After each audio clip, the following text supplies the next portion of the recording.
This is a KL Cherokee. We're going to talk about a recall called 49A, which is the power lift module. There's going to be a bit of information here that I'm going to talk you through. There's also a large amount of information here that I'm not going to mention. There's just as much info here in what is being said as what is not being said. So the power lift module, this in my hand is an official document from the parent company. There's a recall in place for the power lift module, which can have an internal short. I'll read this word for word.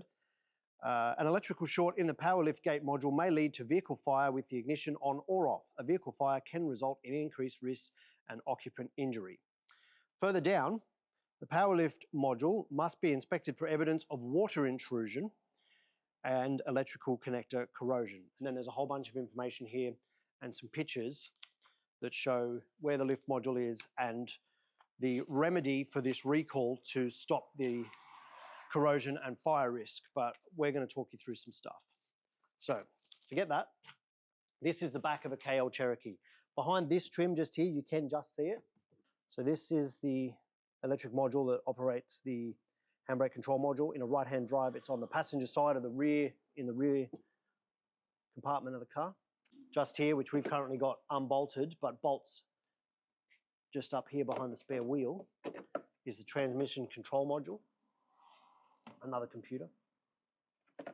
And up here on the driver's side, behind this trim, is the liftgate control module, which the recall is in place for. So all three of these components are known for failure as a result of corrosion.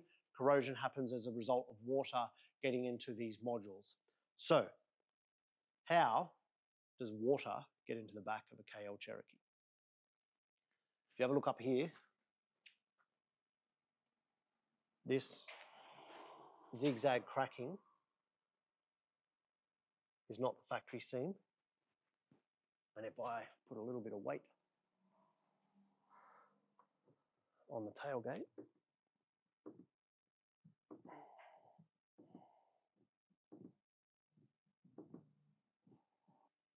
so step 24 of the recall is to apply a water shield, which is a fancy piece of plastic, over the top of that module so that the water, when it does get into the car, can't get inside the tailgate control module and thus burn the car to the ground. So the remedy is a little bit of plastic to redirect water. Probably shouldn't be water in the back to start with.